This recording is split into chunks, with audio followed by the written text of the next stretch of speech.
Hello students, welcome to New Study Point. आज जो हम टॉपिक लेने वाले हैं वो है स्टेट्स ऑफ मैटर। ठीक है, स्टेट्स ऑफ मैटर को हम सीखने वाले हैं और उन्हीं के बारे में हम ज़्यादा जो है वो डिस्कस भी करेंगे। आप ज़रा देख लीजिए, स्टेट्स ऑफ मैटर के बारे में हमारी डिटेल्ड स्टडी होने वाली है। लेकिन स्टेट्स ऑफ मैटर को पढ़ने से पहले हमको लोगों थोड़ा सा मैटर के बारे में जानकारी होना आवश्यक है। उसी के बारे में हम थोड़ा सा पहले डील करेंगे, उसके बाद स्टेट्स ऑफ मैटर के बारे में जो है वो डील करेंगे। ठीक है, तो हमारा जो टॉपिक है उसका नाम है स्टेट्स ऑफ मैटर। ठीक है, तो जो स्टेट्स ऑफ मैटर है उसकी हम शुरुआत करते हैं। देखिए, सबसे पहले हम मैटर की डेफिनेशन पढ़ते हैं। ठीक है, व्हाट इज़ मैटर। ठीक है, अगर हम मैटर की डेफिनेशन पढ़ें तो मैटर की डेफिनेशन जैसे कि मैंने लिखा है कि इट इज़ डिफाइंड एज, यानी it is defined as anything, यानी कोई ऐसी चीज़ जिसके पास मास हो और वो स्पेस को ऑक्युपाई करता हो, यानी वो जगह को घेरता हो। भाई, मास का संबंध, अगर मास की बात करें तो मास का मतलब होता है the matter contained in a body is called mass. The matter contained in a body, जितना मैटर किसी बॉडी के अंदर होता है उसे हम क्या बोलते हैं, उसे हम बोलते हैं मास। ठीक है, the matter contained in a body is called mass. Okay, और ऑक्युपाइड स्पेस, अगर हम स्पेस की बात करें तो स्पेस कई तरीके से होते हैं। एक तो 2 डायमेंशनल होता है और एक 3 डायमेंशनल जो है वो होता है। क्लियर है, ये आपको थोड़ा सा ध्यान रखना पड़ेगा कि इसका जो स्पेस होता है वो कैसा होता है। 2D भी हो सकता है और 3D भी हो सकता है। तो स्पेस, हम एरिया और वॉल्यूम की बात कर रहे हैं। ठीक है, मैं फिर से बताता हूँ इसको आप, कि जो स्पेस की बात होगी वो स्पेस कैसा होगा, या तो हम एरिया के बारे में बात करेंगे या हम वॉल्यूम के बारे में बात करेंगे। तो ध्यान रखिएगा, कोई ऐसी चीज़ यानी कोई एनीथिंग जिसके पास कोई मास हो और वो स्पेस को ऑक्युपाई करता हो, उसे हम क्या बोलते हैं, मैटर बोलते हैं। क्या बोलते हैं, मैटर बोलते हैं। क्लियर, ये आपको समझ में आ गया होगा। यानी दुनिया में जितनी भी चीज़ पाई जाती हैं उनके पास कुछ ना कुछ मास होता है और वो कुछ ना कुछ स्पेस को जो है वो ऑक्युपाई करते हैं। वो स्पेस जो है वो एरिया हो सकता है, यानी वो 2 डायमेंशनल हो सकता है, या वो 3 डायमेंशनल हो सकता है। क्लियर है। अगली अगली जो लाइन है, अगला जो कमेंट है कि मैटर जो है वो 3 स्टेट्स में मिलते हैं। ठीक है, एक है सॉलिड, दूसरा है लिक्विड और तीसरा है जिसको हम गैस बोलते हैं। अब जो ये अगली वाली लाइन है, वो अगली लाइन ज़्यादा इंपॉर्टेंट है।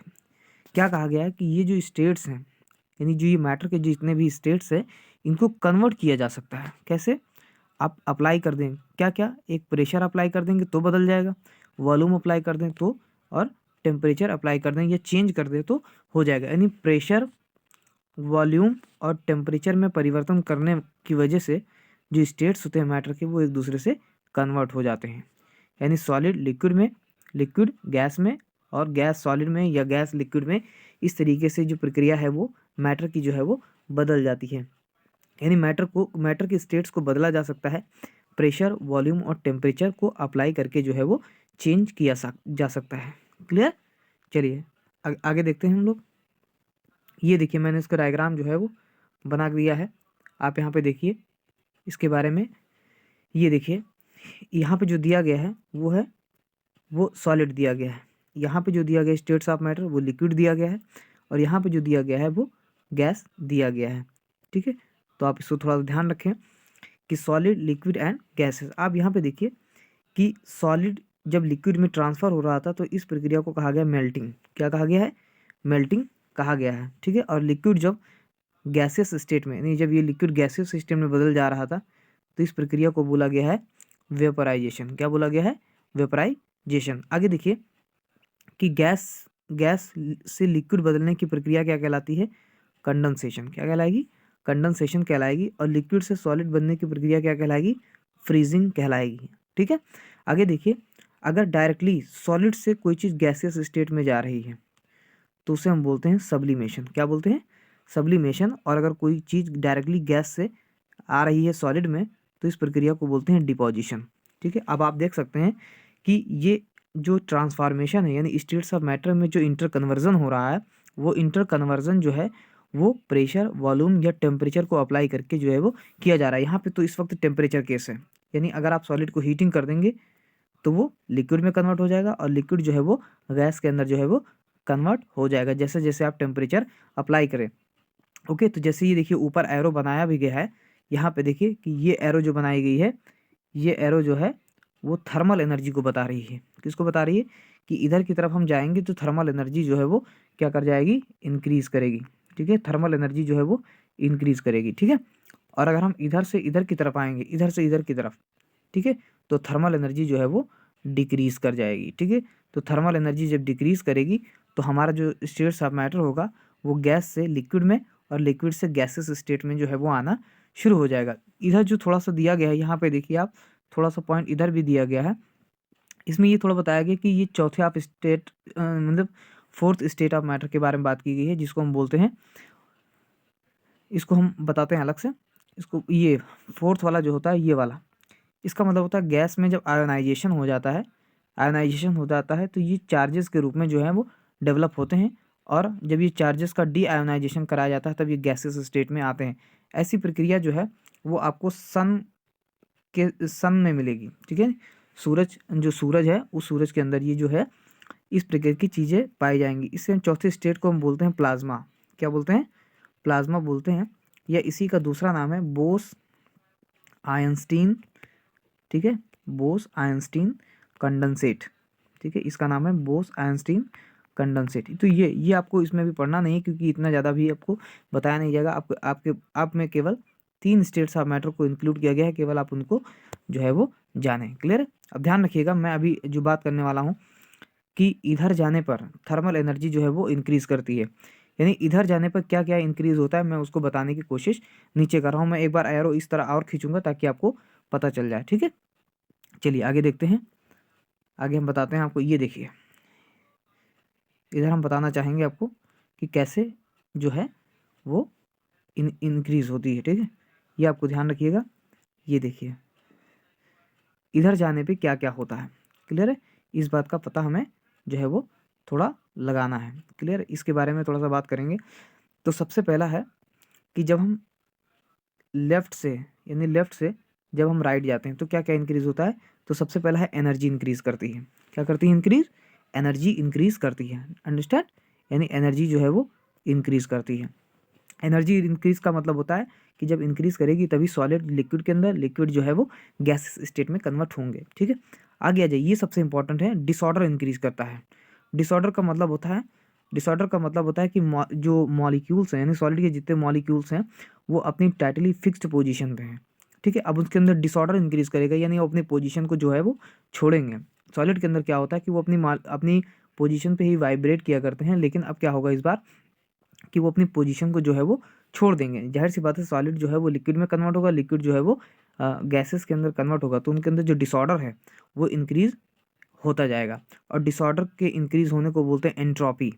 क्या बोलते हैं? एंट्रोपी। एंट्रोपी को हम एक शब्द में बोल सकते हैं, the degree of randomness is called entropy. जितना ज़्यादा डिसऑर्डर इंक्रीज़ करता जाएगा उतना ही जो एंट्रोपी है वो बढ़ती जाएगी। ठीक है, एंट्रोपी बढ़ेगी, इसका मतलब होता है डिसऑर्डर बढ़ रहा है, यानी डिस्टर्बेंस जो है वो बढ़ रहा है। क्लियर है? तो ध्यान रखिएगा, डिसऑर्डर जो है वो बढ़ता जाएगा। आगे देखिए, काइनेटिक एनर्जी इंक्रीजेस, यानी काइनेटिक एनर्जी, जाहिर सी बात है, यानी मॉलिकुलर मोशंस जो है वो बढ़ते जाएंगे। मॉलिकुलर के अंदर जो मोशंस है वो बढ़ता जाएगा, यानी काइनेटिक एनर्जी जो है वो इंक्रीज करेगी। आगे देखिए, पोटेंशियल एनर्जी इंक्रीज कांस्टेंट। ठीक है, यानी पोटेंशियल एनर्जी जो है वो इंक्रीज करेगी, या आप ऐसे बोलेंगे कि वो जो है वो पोटेंशियल एनर्जी जो है वो कांस्टेंट बनती जाएगी। आप ऐसा समझ लीजिए, काइनेटिक एनर्जी इंक्रीज करेगी, यानी उनकी एनर्जी में लॉस नहीं होगा। आगे आ जाइए, इंटरमॉलिकुलर फोर्सेस, यानी इंटरमॉलिकुलर जो फोर्स है वो क्या करेगा? डिक्रीज कर जाएगा। यानी इंटरमॉलिकुलर फोर्स, यानी दो मॉलिक्यूल्स के बीच में जो फोर्स लग रहा है ना, वो टेम्परेचर की वजह से टूट जाएगा, यानी कम हो जाएगा। इंटरमॉलिकुलर फोर्स जो है वो डिक्रीज कर जाएगा। अच्छा, ये देखिए जो आगे नीचे लिखा है वो लिखा है इंटरमॉलिकुलर स्पेस इंक्रीजेस। मैं इसको ऊपर करता हूँ थोड़ा सा, आप समझेंगे थोड़ा कायदे से। यानी इंटरमॉलिकुलर जो स्पेस है वो क्या कर जाएगा? इंक्रीज कर जाएगा। जाहिर सी बात है, इंटरमॉलिकुलर फोर्स अगर डिक्रीज करता है तो इंटरमॉलिकुलर स्पेस जो है वो बढ़ जाता है। मैं ऐसे लिखूंगा कि इंटरमॉलिकुलर फोर्स अगर डिक्रीज करेगा तो इंटरमॉलिकुलर जो स्पेस है वो इंक्रीज कर जाएगा। आप देखें, गैसेस के अंदर जो इंटरमॉलिकुलर स्पेस होते हैं वो ज़्यादा होते हैं और इंटरमॉलिकुलर फोर्स जो है वो कम होता है। क्लियर है? चलिए, ये थोड़ा सा मतलब मैटर के बारे में थोड़ी बातें थी। अब आ जाते हैं सॉलिड लिक्विड, यानी सॉलिड लिक्विड और गैसेस के बीच में तीनों एकदम से हम देख लेते हैं। चलिए आगे देखते हैं। ये हमारे पास, मैंने इसको टेबल में ले लिया है। आप यहाँ पे देखिए कि सॉलिड के बारे में अगर देखा जाए तो सॉलिड को अगर ले लिया जाए तो यहाँ पे सॉलिड की बात की जाए, यहाँ पे लिक्विड के, मतलब इन तीनों का कंपैरिजन हम एकदम से देख लेते हैं। देखिए पार्टिकल्स की अगर हम बात करें तो सॉलिड के अंदर पार्टिकल जो है वो टाइटली पैक्ड हैं, लिक्विड्स के अंदर लूजली पैक्ड हैं और गैसेस के अंदर बिल्कुल इंडिपेंडेंट हैं। शेप की अगर हम बात करें तो सॉलिड का शेप फिक्स होता है, लिक्विड्स का नॉट फिक्स्ड होता है, गैसेस का नॉट फिक्स्ड होता है। यानी जिस कंटेनर में ये रखे जाते हैं उसी कंटेनर का शेप ये दोनों जो है वो एक्वायर कर लेते हैं। वॉल्यूम की बात करें तो इनका वॉल्यूम फिक्स होता है, इनका भी वॉल्यूम क्या होता है, फिक्स होता है, इसका कोई फिक्स नहीं होता है। रिजिडिटी अगर हम बात करें यानी कठोरता की बात करें तो सॉलिड जो है वो काफ़ी हाई होती है, इसका थोड़ा कम होता है और ये इसको ना के बराबर होता है। इनका फोर्स की बात करें तो इसके अंदर फोर्स जो है वो स्ट्रॉन्गेस्ट होता है, ये इंटरमीडिएट होता है और ये बिल्कुल वीकेस्ट होता है। फ्लूइडिटी की बात करें यानी फ्लो की बात अगर करें तो सॉलिड बह नहीं सकते, जो लिक्विड्स हैं वो बह सकते हैं और गैसेस भी फ्लो कर सकते हैं। कॉम्प्रेसिबिलिटी, अगर इनको दबाने की बात की जाए, कॉम्प्रेस किया जा सकता है तो सॉलिड को नहीं किया जा सकता, लिक्विड्स को थोड़ा सा किया जा सकता है और गैसेस को काफ़ी किया जा सकता है। डेंसिटी की अगर बात करें तो सॉलिड की डेंसिटी ज़्यादा होती है, लिक्विड्स की डेंसिटी उससे कम होती है और गैसेस की बिल्कुल कम होती है। डिफ्यूजिबिलिटी की बात करें तो ये डिफ्यूज़ नहीं कर सकते, ये कम डिफ्यूज़ करते हैं, ये ज़्यादा डिफ्यूज़ करते हैं। काइनेटिक एनर्जी की बात करें तो बिल्कुल ना के बराबर है, क्योंकि इनके अंदर केवल ये वाइब्रेशन होता है, ये मूवमेंट नहीं हो सकता। इसमें इंटरमीडिएट होता है और गैसेस के अंदर बिल्कुल हाई होता है। अगर एग्जांपल्स की हम बात करें तो इसके अंदर क्रिस्टलाइन और एमार्फा सॉलिड होते हैं, इसके अंदर सभी फ्लूइड्स आते हैं और इसके अंदर सभी जो है गैसेस के अंदर सभी कार्बन मोनोऑक्साइड, हाइड्रोजन सल्फाइड ऐसी गैसेस जो हैं वो आती हैं। ठीक है, तो ये हो गया। अब थोड़ा सा हम आगे की तरफ जो है वो बढ़ते हैं। ये देखिए आगे आ जाइए। देखिए मॉलिक्यूल के बीच में कुछ फोर्स पाया जाता है, उस फोर्स को बोलते हैं वान डर वाल फोर्स। क्या बोलते हैं? फोर्स। यानी मॉलिक्यूल के बीच में जो फोर्स पाए जाते हैं उन्हें बोलते हैं वान डर वाल फोर्स। तो इतने प्रकार के फोर्स आपके सामने यानी पाए जा सकते हैं। पहला है डाइपोल डाइपोल फोर्स, दूसरा है dipole dipole induced force, dispersion force, ion dipole force and hydrogen bonding. Dipole force को किम्सन फोर्स कहा जाता है, किम्सन फोर्स। ठीक है, क्या कहा जाता है? किम्सन फोर्स भी कहा जाता है, किम्सन के द्वारा डिस्कवर किया गया इसलिए इसको किम्सन फोर्स भी कहा जाता है। डाइपोल डाइपोल फोर्स क्या फोर्स है? दो डाइपोल के बीच में, ये डाइपोल है ये डाइपोल है, एक तरफ प्लस माइनस माइनस प्लस, इन दोनों के बीच में जो फोर्स लगेगा अपोजिट मॉलिक्यूल के बीच में, इन फोर्सेस को क्या कहा जाता है? डाइपोल डाइपोल फोर्सेस कहा जाता है। Dipole induced forces, dipole induced forces की बात किया जाए कि एक नॉन पोलर मॉलिक्यूल होगा और एक जो है वो पोलर मॉलिक्यूल होगा। क्या होगा? पोलर मॉलिक्यूल होगा। ठीक है, जिससे एक की तरफ हो जाएगा प्लस और एक की तरफ माइनस। इसके अंदर कुछ नहीं है, लेकिन इसके बगल में रहने की वजह से इसके ऊपर भी चार्जेस जो है वो डेवलप हो जाएंगे, इसलिए इसको हम बोलते हैं डाइपोल इंड्यूस्ड फोर्सेस। ओके, आगे बताते हैं। इसमें भी थोड़ा सा डिस्पर्जन फोर्स को हम बोलते हैं लंदन फोर्स। क्या बोलते हैं? London forces. ठीक है, लंदन फोर्सेस के नाम से इसको जाना जाता है। डिस्पर्जन फोर्स दो नॉन पोलर मॉलिक्यूल्स के बीच में लगता है, यानी ऐसा फोर्स जो दो नॉन पोलर मॉलिक्यूल को एक दूसरे के करीब रखता है, उस फोर्स को हम बोलते हैं London dispersion force. Ion dipole forces की अगर हम बात करें तो एक आयन होगा, चाहे वो कैटायन होगा चाहे एनायन होगा, और उसके बगल में कोई एक नॉन पोलर मॉलिक्यूल रखा होगा, उसके ऊपर चार्जेस जो है वो इधर, अगर ये प्लस है तो इसके ऊपर माइनस जो है वो डेवलप हो जाएगा। क्लियर? तो ऐसे फोर्स को, यानी आयन की वजह से अगर कोई फोर्स जनरेट हो रहा है किसी डाइपोल के अंदर तो उसे हम बोलते हैं आयन डाइपोल फोर्सेस। ठीक है, अगर हाइड्रोजन बॉन्डिंग की अगर बात की जाए तो हाइड्रोजन बॉन्डिंग का जो फोर्स होता है ये हाइड्रोजन और नाइट्रोजन या ऑक्सीजन या फ्लोरीन के बीच में लगता है। और ध्यान रखिएगा हाइड्रोजन बॉन्डिंग को 3 डॉटेड लाइन से शो कराया जाता है। ध्यान रखिएगा हाइड्रोजन बॉन्डिंग को 3 डॉटेड लाइन से शो कराया जाता है। ध्यान रखिएगा हाइड्रोजन बॉन्ड एक वीक फोर्स है, ये ध्यान रखिएगा। हाइड्रोजन बॉन्ड एक वीक फोर्स है और दूसरी चीज़ हाइड्रोजन बॉन्ड एक इलेक्ट्रोस्टैटिक फोर्स है, इसे कृपया कोवेलेंट ना कहें। ठीक है, इलेक्ट्रोस्टैटिक फोर्स। क्लियर है? एक इलेक्ट्रोस्टैटिक फोर्स है कौन? हाइड्रोजन बॉन्ड एक इलेक्ट्रोस्टैटिक फोर्स है। ठीक है, ये नाइट्रोजन ऑक्सीजन और फ्लोरीन के बीच में लगता है। मैं आपको बताता हूँ कि जैसे ये हमारे पास हाइड्रोजन है और ये हमारे पास नाइट्रोजन है, इनके बीच में आपको ऐसे बॉन्ड जो है वो मिलेंगे, इसे हम बोलते हैं हाइड्रोजन बॉन्डिंग बोलते हैं। ये नाइट्रोजन हो सकता है, ऑक्सीजन हो सकता है, फ्लोरीन हो सकता है, बाकी और कोई अदर मॉलिक्यूल नहीं हो सकता। हमेशा नाइट्रोजन, ऑक्सीजन और फ्लोरीन के बीच में ही लगेगा। ठीक है, चलिए आगे देखते हैं। बताना आपका ज़रूरी है, आप लाइक सब्सक्राइब जो है वो करते रहें, लोगों को भेजते रहें, शेयर करते रहें। चलिए अब आते हैं गैसियस के बारे में।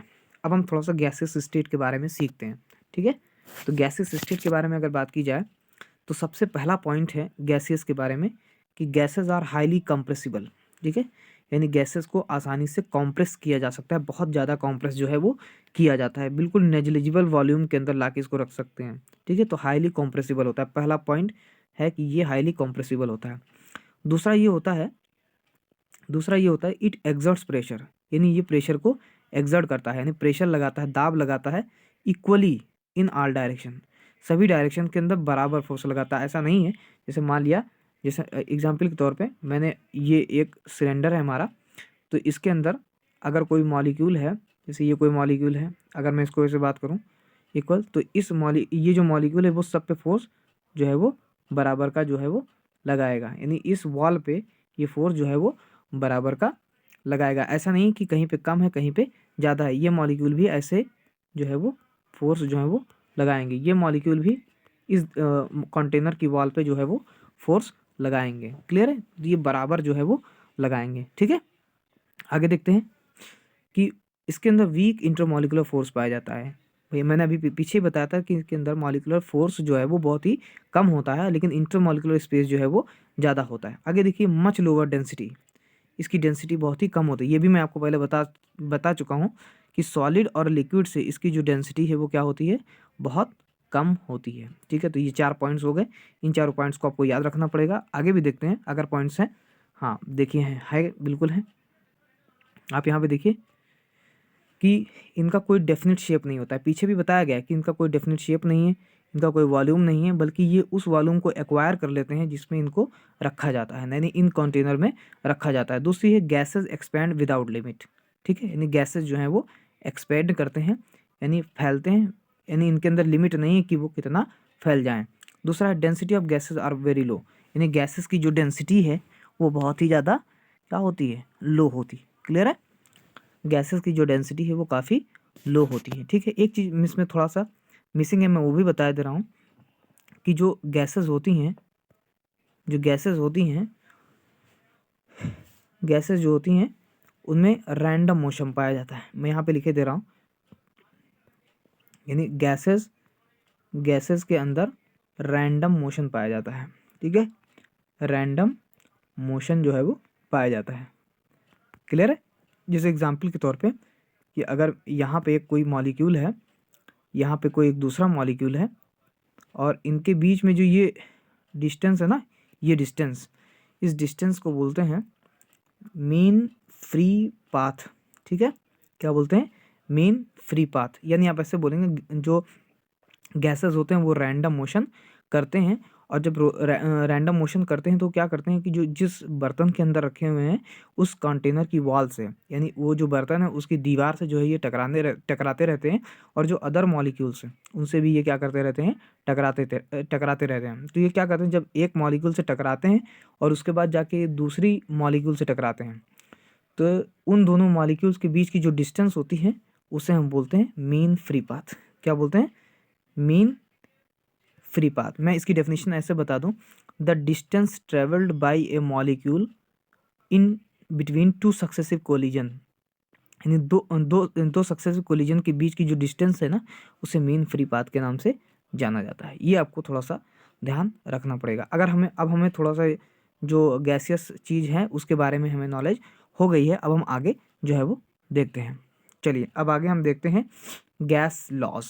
ठीक है, क्या देखेंगे हम, गैस लॉज के बारे में यहाँ पे बात होगी। देखिए गैस लॉज में सबसे पहला जो नियम है वो नियम है बॉयल्स लॉ।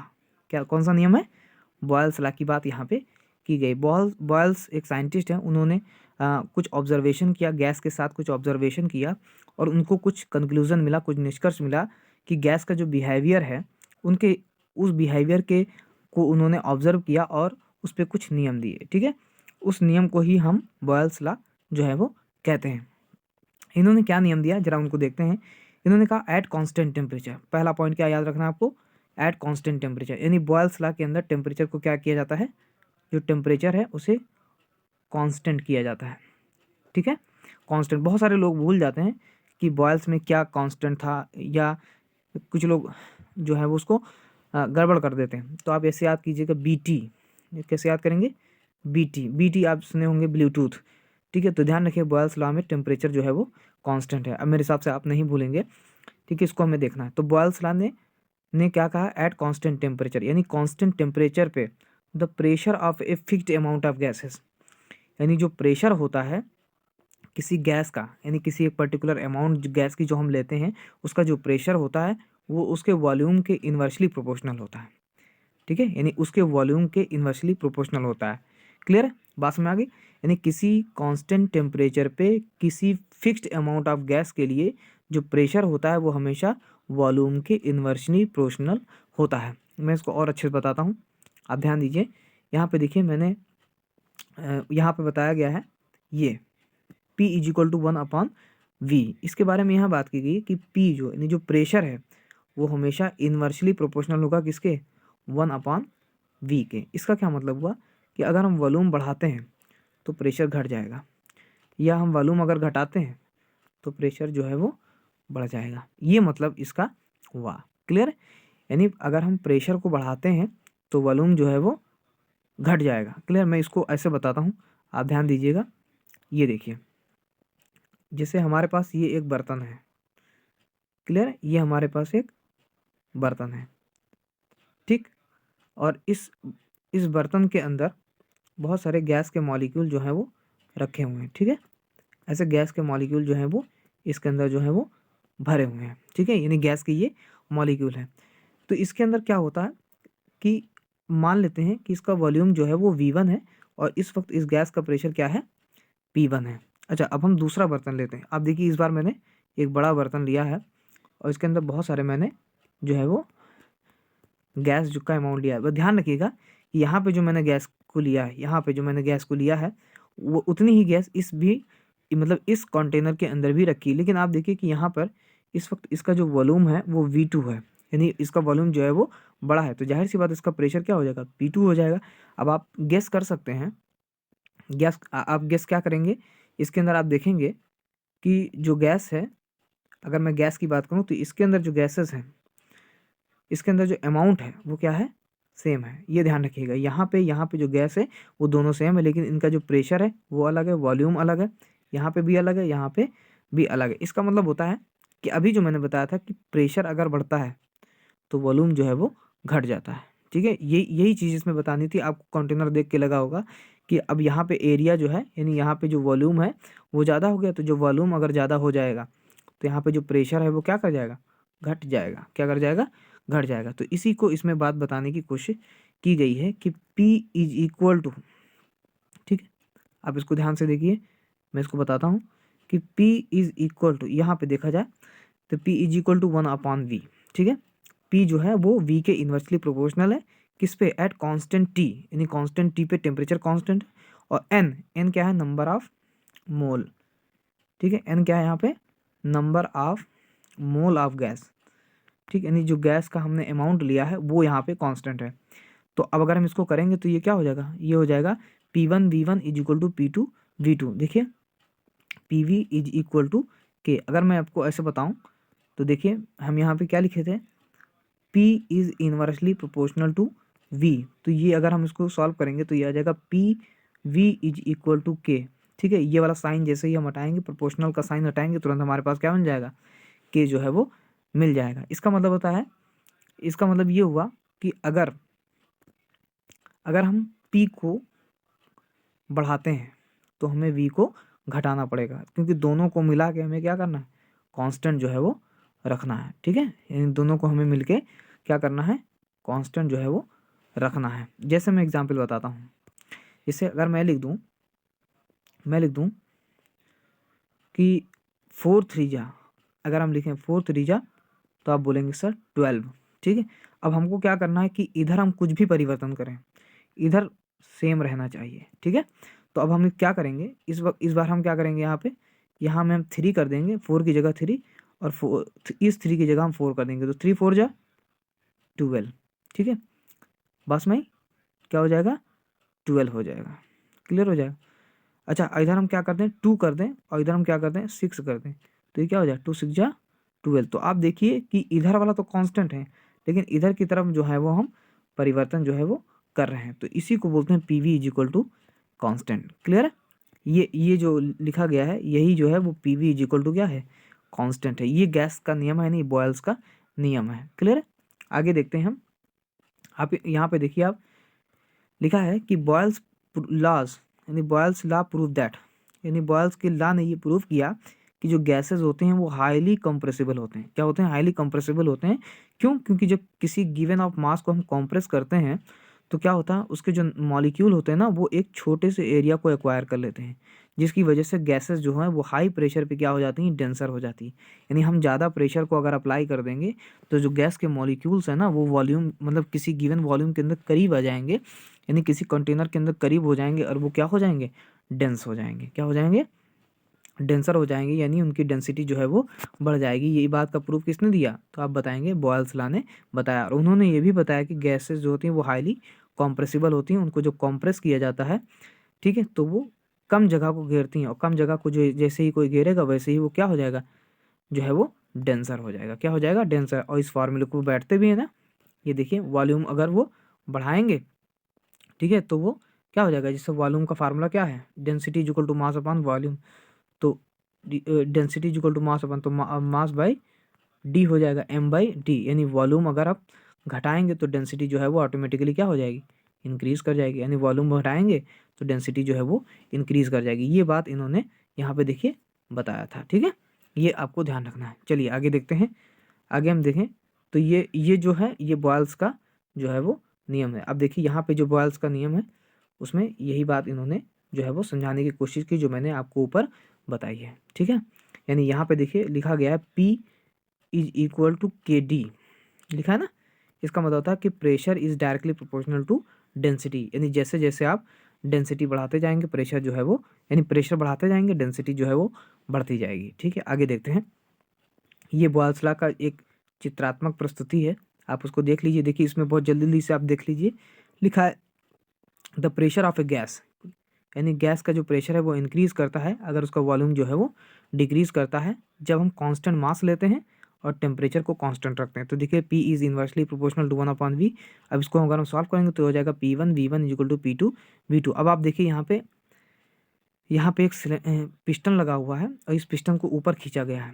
तो जब पिस्टन को ऊपर खींचेंगे तो वॉल्यूम क्या कर जाएगा, इंक्रीज कर जाएगा। तो पुटिंग अप इंक्रीज है तो वॉल्यूम इंक्रीज, और यहाँ पे प्रेशर जो है वो डिक्रीज कर जाएगा। और इसी को अगर हम डाउन कर दें तो वॉल्यूम डिक्रीज कर जाएगा और प्रेशर जो है वो इंक्रीज कर जाएगा। यही जो है वो बॉयल का नियम जो है वो बताया गया है।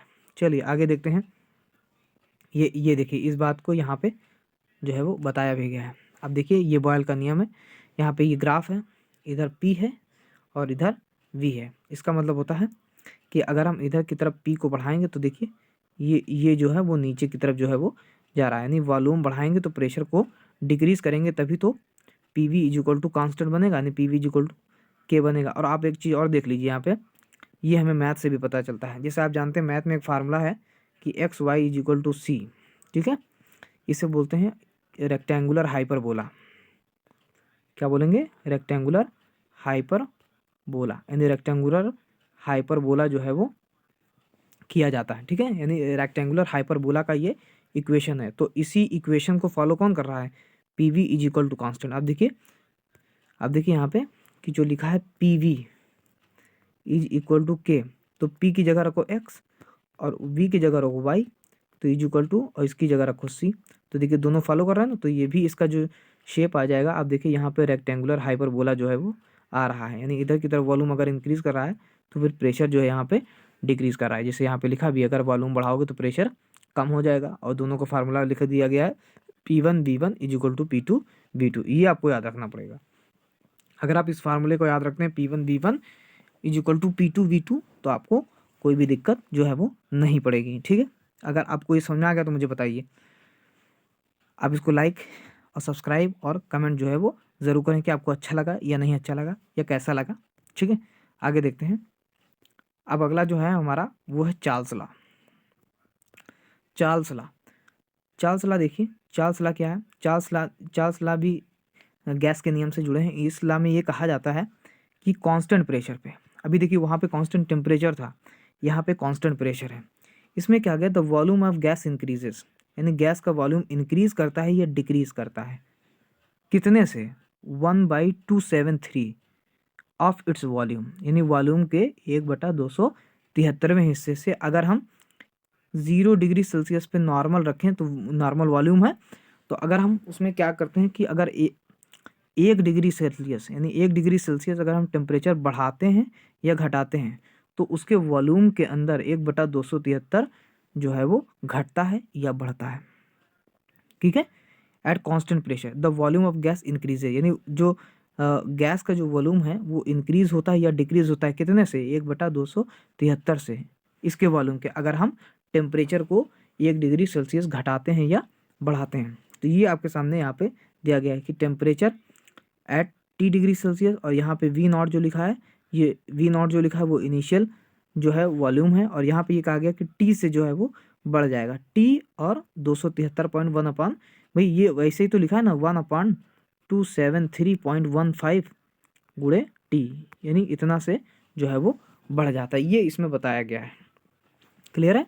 यानी चार्ल्स लॉ के अंदर ये बताया गया है कि कांस्टेंट प्रेशर पे अगर अमाउंट ऑफ जो गैस है वो कांस्टेंट है, तो किसी भी गैस का जो वॉल्यूम होगा वो इंक्रीज होगा या डिक्रीज होगा, कितने से? 1/273 से, अगर उसमें हम टेम्परेचर को बढ़ाते हैं।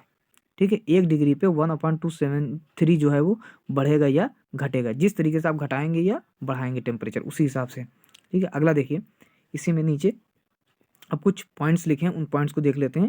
लिखा है एट टेम्परेचर, यानी कितने टेम्परेचर पे? 273 - 273.15 डिग्री सेल्सियस पे, यानी 0 केल्विन पे जो वॉल्यूम होता है गैस का वो 0 हो जाता है। क्या हो जाता है? 0। ध्यान देने की बात है कि 0 केल्विन पे, या हम ऐसे बोल सकते हैं -273.15 डिग्री सेल्सियस पे जो गैस का वॉल्यूम होता है वो कैसा हो जाता है? 0 हो जाता है। और इस टेम्परेचर को हम क्या बोलते हैं? Absolute zero. क्या बोलते हैं? Absolute zero. इस टेम्परेचर को हम बोलते हैं, यानी वो टेम्परेचर जहाँ पे किसी गैस का वॉल्यूम 0 हो जाए, यानी वॉल्यूम क्या हो जाए? 0 हो जाए, उस टेम्परेचर को हम क्या बोलते हैं? उस टेम्परेचर को हम बोलते हैं एब्सोल्यूट ज़ीरो टेम्परेचर। क्या बोलते हैं? एब्सोल्यूट ज़ीरो टेम्परेचर जो है वो बोला जाता है। ठीक है, आगे आ जाइए, आगे आ जाइए। एब्सोल्यूट ज़ीरो की अगर बात करें तो एब्सोल्यूट ज़ीरो जो है, एब्सोल्यूट ज़ीरो जो है वो एक थ्योरेटिकल या एक हाइपोथेटिकल टेम्परेचर है, यानी ऐसा कुछ है नहीं, लेकिन इसको थ्योरेटिकल या हाइपोथेटिकल टेम्परेचर माना है, जहाँ पे हम ये मान लेते हैं कि गैस का जो वॉल्यूम है वो क्या हो गया है? 0 हो गया है। ठीक है, गैस का वॉल्यूम जो है वो क्या हो गया है? 0 हो गया है। तो ये आपको थोड़ा सा ध्यान रखना पड़ेगा। और इस टेम्परेचर पे, यानी इस टेम्परेचर पे जो टोटल काइनेटिक एनर्जी होती है मॉलिक्यूल की वो 0 हो जाती है, और यहाँ पे सारे मॉलिक्यूलर मोशंस जो हैं वो सीज कर जाते हैं, यानी स्टॉप्स हो जाते हैं, यानी मॉलिक्यूलर मोशन स्टॉप हो जाते हैं, मॉलिक्यूलर मोशन सीज कर जाते हैं इस टेम्परेचर पे। कौन से? एब्सोल्यूट ज़ीरो वाले टेम्परेचर पे जो है वो ये सब मामला हो जाता है, यानी टोटल काइनेटिक एनर्जी मॉलिक्यूल की ख़त्म हो जाती है। ठीक है, आगे आ जाइए। जितनी भी गैसेस होती हैं वो चार्ल्स लॉ को फॉलो करती हैं। कब? लो प्रेशर पे और हाई टेम्परेचर पे। ठीक है, यानी प्रेशर कैसा होना चाहिए? लो होना चाहिए, और टेम्परेचर क्या होना चाहिए? हाई होना चाहिए। ठीक है, तभी सारी गैसेस जो हैं वो चार्ल्स लॉ को फॉलो करेंगी। ठीक है, आगे देखिए, आगे देखते हैं हम कि प्रेशर रिमेनिंग कांस्टेंट। ठीक है, यानी यहाँ पे क्या किया जाएगा कि जो प्रेशर है वो कांस्टेंट रहेगा, यानी प्रेशर रिमेनिंग कांस्टेंट, यानी प्रेशर रिमेन कांस्टेंट रहता है। The volume of fixed mass of gas is directly proportional to absolute temperature, यानी यहाँ पर प्रेशर कांस्टेंट है तो जो वॉल्यूम है किसी भी गैस का वो डायरेक्टली प्रोपोर्शनल होता है किसके? टेम्परेचर के, यानी कौन सा टेम्परेचर? एब्सोल्यूट टेम्परेचर के जो है वो डायरेक्टली प्रोपोर्शनल होता है। तो ये हो जाएगा V इज इक्वल टू के इंटू टी, तो ये हो जाएगा V/T इज इक्वल टू के। क्लियर हो गया? ये इसमें ये कहा गया। ठीक है, तो आप देखिए इन्होंने क्या लिखा है? V1/T1 is equal to V2/T2, जैसा कि मैंने आपको बॉयल में बताया था। वहाँ PV is equal to constant था, यहाँ हो जाएगा V upon T is equal to constant, तो इनका हो जाएगा V1 अपॉन T1 और इज इक्वल हो जाएगा V2 अपॉन T2। ओके, चलिए नेक्स्ट क्वेश्चन, मतलब आगे की तरफ देखते हैं। ये देखिए मैंने इसको थोड़ा सा जो है वो ग्राफ के अंदर थोड़ा सा लिया। अब यहाँ पे देखिए चार्ल्स लॉ क्या कहता है। अगर हम चार्ल्स लॉ की बात करें तो चार्ल्स लॉ की अगर हम यहाँ पे बात करेंगे तो आप इसको थोड़ा सा जो है वो देखिए। चार्ल्स लॉ की अगर हम बात करें तो चार्ल्स लॉ में अगर देखा जाए, अगर इसमें देखा जाए चार्ल्स लॉ के बारे में, चार्ल्स लॉ इसमें देखिए चार्ल्स लॉ ये क्या कहता है, state that the volume of a gas is directly proportional to, यानी किसी भी गैस का वॉल्यूम किसके डायरेक्टली प्रोपोर्शनल होता है, टेम्परेचर के। ठीक है, इसमें केल्विन में अगर प्रेशर और number of the particle constant माने जाएं, ठीक है, यानी जो माने जाएं, तो ये हो जाएगा V1 upon T1 is equal to V2 upon T2। यहाँ पे V जो है वॉल्यूम है और T जो है वो क्या है, टेम्परेचर है। तो यहाँ पे देखिए ये लिखा भी गया है कि V is equal to KT, यही चार्ल्स लॉ जो है वो माना जाता है। यहाँ पे देखिए प्रेशर को इसने क्या रखा है, स्लोप को कांस्टेंट रखा है, यहाँ वॉल्यूम है और यहाँ पे क्या है, टेम्परेचर, और प्रेशर यहाँ पे कांस्टेंट रखा है। ठीक है, यानी हम टेम्परेचर बढ़ाएंगे, इधर की तरफ हम टेम्परेचर बढ़ाते जा रहे हैं तो इधर की तरफ वॉल्यूम जो है वो बढ़ता जा रहा है, और ये प्रेशर जो है वो इसका कांस्टेंट है। चलिए आगे की तरफ देखते हैं। आगे की तरफ देखें, एक और लॉ बचा है जिसको बोलते हैं एवोगैड्रोस लॉ। क्या बोलते हैं इसको हम, एवोगैड्रोस लॉ। ठीक है, एवोगैड्रोस लॉ ने क्या बताया, इन्होंने बताया कि सिमिलर कंडीशन में टेम्परेचर और प्रेशर की इक्वल वॉल्यूम, यानी जितना मतलब जो टेम्परेचर और प्रेशर की जो कंडीशन अगर सिमिलर रखी जाए, बराबर रखी जाए, एक जैसी रखी जाए, तो इक्वल वॉल्यूम के अंदर, ठीक है, इक्वल वॉल्यूम के अंदर ऑल द गैसेस कंटेन, जितनी भी गैसेस होती हैं वो इक्वल नंबर ऑफ मॉलिक्यूल को रखती हैं, यानी V is directly proportional to N, यानी V is equal to N। ठीक है, मतलब is directly proportional to N, यानी जितना आप वॉल्यूम बढ़ाते जाएंगे, यानी आप ऐसे मान लीजिए जितना आप number of amount of gas बढ़ाते जाएंगे उतना ही वॉल्यूम जो है वो बढ़ता जाएगा। इसके बारे में यहाँ पे ये कहा गया है। ठीक है, तो यहाँ पे क्या रखना है, टेम्परेचर एंड प्रेशर को क्या कर रखना है, कांस्टेंट रखना है। टेम्परेचर और प्रेशर दोनों को कांस्टेंट रखना है, और हमारा रिलेशन वॉल्यूम और नंबर ऑफ मोल के अंदर होगा। ठीक है, तो यहाँ पे क्या होगा कि वो अगर नंबर ऑफ मोल्स जो हैं वो गैसेस के बढ़ाए जाते हैं तभी वॉल्यूम के अंदर इंक्रीज होगा। क्यों, क्योंकि नंबर ऑफ मॉलिक्यूल जब बढ़ेंगे तो ये जो है वो कंटेनर की वॉल पे प्रेशर डालेंगे और वॉल्यूम जो है वो बढ़ता जाएगा। ठीक है, आगे देखते हैं। हाँ, इसमें थोड़ा सा बात हमें ध्यान रखनी है। क्या रखनी है कि ए गैस दैट फॉलो, कोई ऐसी गैस जो बॉयल्स लॉ को फॉलो करती हो, चार्ल्स लॉ को फॉलो करती हो और एवोगैड्रोस लॉ को फॉलो करती हो, बहुत ही स्ट्रिक्टली, ठीक, बहुत ही सावधानी के साथ, उस गैस को हम बोलते हैं आइडियल गैस। क्या बोलते हैं, आइडियल गैस। क्लियर है, ऐसी गैस हाइपोथेटिकल है, यानी वास्तव में नेचर में ऐसी प्रेजेंट नहीं है गैस, लेकिन हमने माना है। ठीक है, इसको हमने माना है। अच्छा, आइडियल गैस के अंदर क्या होता है कि हम इसलिए ऐसा मान लेते हैं कि आइडियल गैस के बीच में कोई भी इंटरमॉलिक्यूलर फोर्स नहीं है। ठीक है, उनके अंदर कोई भी आइडियल गैस, यानी जो आइडियल गैस है हमने उसको एज्यूम किया, हालांकि ऐसी कोई गैस नहीं है जिनके बीच में जो है वो कोई भी किसी प्रकार का अट्रैक्शन ना हो। जैसा कि अभी मैंने बताया था कि दो नॉन पोलर मॉलिक्यूल के बीच में भी फोर्स होता है, जिसको हमने बताया लंदन डिस्पर्जन फोर्सेस, यानी लंदन फोर्सेस। तो ऐसा कोई गैस है नहीं, उसको हमने हाइपोथेटिकली माना है। ठीक है, ऐसी गैसेस को हमने माना है, उसी को हमने क्या कह दिया है, आइडियल गैस जो है वो कह दिया है। क्लियर है। अच्छा, आगे देखिए, यहाँ पे मैं बताता हूँ आपको यहाँ पे कि जितनी भी रियल गैसेस हैं, रियल गैस क्या है, रियल गैस जो है जो मतलब ऊपर वाले जो नियम मैंने बताया उसको अगर ना फॉलो करता हो, ठीक है, अंडर स्पेसिफिक कंडीशन, तो ये इनको क्या बोलते हैं, रियल गैसेस बोलते हैं। ठीक है, जैसे मैंने बताया कि रियल गैसेस जो हैं वो आसानी से मिल जाती हैं। ठीक है, when of force of attraction और प्रैक्टिस नेग्लिजिबल, यानी अगर उनके बीच में कोई अट्रैक्शन है, तो दो मॉलिक्यूल्स के बीच में अगर कोई अट्रैक्शन नहीं है तो उन्हें हम आइडियल गैस कहते हैं, जो कि नेचर में पॉसिबल नहीं है, नेचर में पॉसिबल नहीं है। और आप जानते हैं हर मॉलिक्यूल के बीच में कुछ ना कुछ फोर्स होता है, इसलिए उन्हें रियल गैसेस जो है वो ज़्यादा कहा जाता है। इसको आप याद रखिएगा कि standard temperature and pressure STP, standard temperature and pressure में प्रेशर बराबर होता है 1 atm और टेम्परेचर होता है 0 डिग्री सेल्सियस या 273 केल्विन। ठीक है, अब हम क्या करेंगे कि जो आइडियल गैस इक्वेशन है उसको कंबाइन कर देंगे, यानी आइडियल गैस इक्वेशन हमें कैसे मिलेगा, हम बॉयल्स लॉ को जोड़ देंगे, चार्ल्स लॉ को जोड़ देंगे, एवोगैड्रोस लॉ को जोड़ देंगे, तो हमें एक इक्वेशन मिलेगी और उस इक्वेशन को बोलेंगे आइडियल गैस इक्वेशन। और इसी से सारे क्वेश्चन हमारे जो हैं वो सॉल्व होंगे। आप देखिए मैं आपको बताता हूँ, ठीक है, आइडियल गैस इक्वेशन, ठीक है, आइडियल गैस इक्वेशन ये देखिए।